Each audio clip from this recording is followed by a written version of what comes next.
Okay, so I just wanted to talk you through the various forms of heating that we can offer to go with your beer, wine and spirit making equipment. Some people really struggle to keep the temperature. Luckily here in the UK, we don't seem to have too many problems when the heating goes too hot. It's nearly always where the heating is too cold. So if you're doing it in the garage or a shed or something like that, or you've got a bedroom upstairs where the heating isn't on, it's really quite important to get some supplementary heating going. We're looking for a temperature between 20 and 25 C. So if we can achieve that and keep it constant, then we're going to get a really good fermentation. So let's look at the options which are available to us.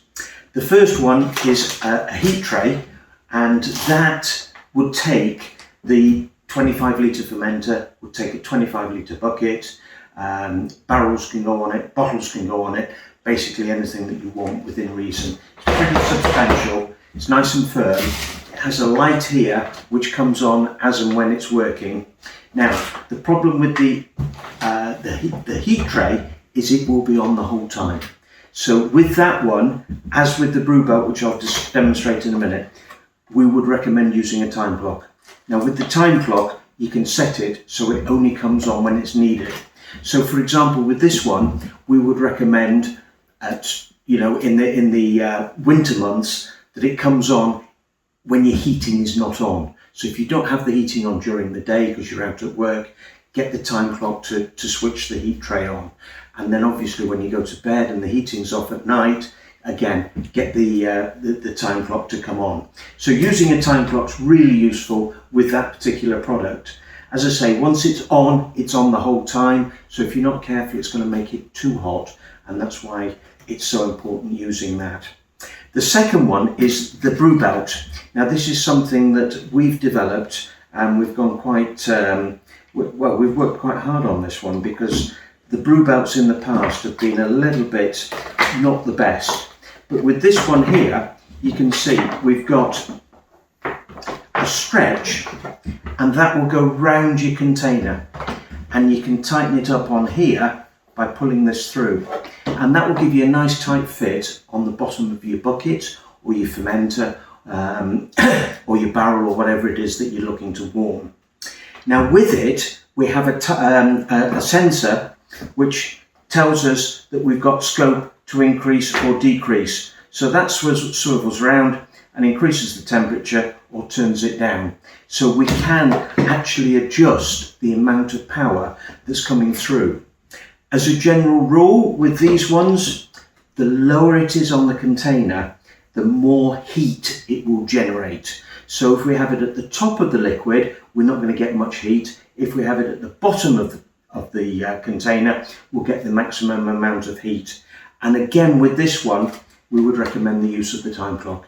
So again, we want the brew belt to come on when we haven't got heating, and we're looking for that temperature between 20 and 25.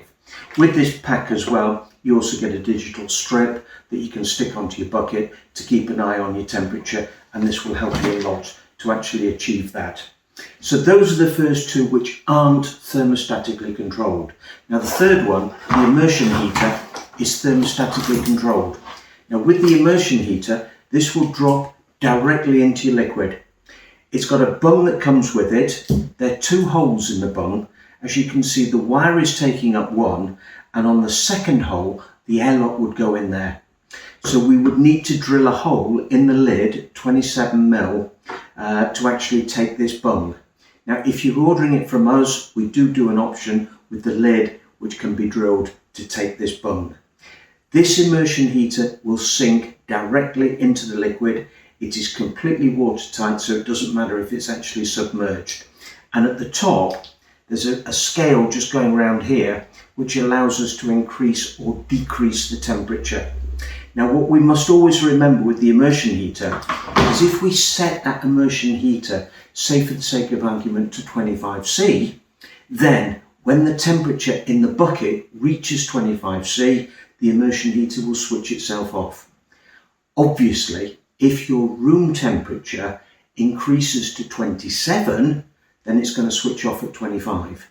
So that's whatever you set it at is the maximum that the immersion heater will work at. So ideally, we're looking for a temperature in the room of less than what we're going to set the immersion heater at. So if the room temperature is 20 and our immersion is set at 24, great, it will go up to 24, it will stick at 24, it will remain at 24 throughout the fermentation. But one thing we must always remember when we're fermenting anything is the liquid temperature will be 2 or 3 degrees higher than the room temperature. So if our room temperature is 20, the chances are the liquid temperature is going to be 22, 23. So if we've set the immersion or any of them at a certain temperature, but the immersion at 25, fine, it's going to go up.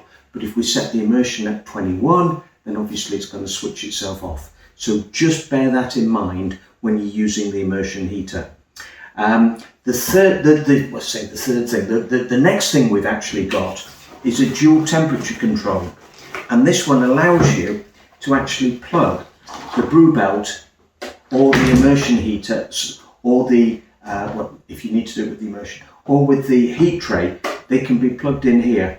And with this, we've got a cable that will then go into the bucket or onto the side of the bucket or the fermenter, and that will record accurately the temperature.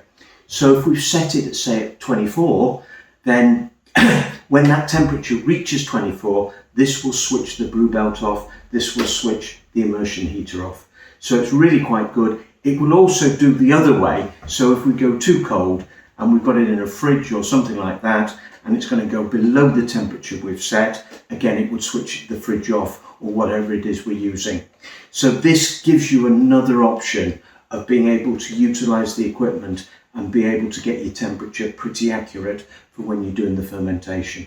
So hope that's a help. We do various offers on them. So always look out, see what's going and see what's available, but get yourself sorted for winter, because obviously when it's winter, you're going to need something. Cheers.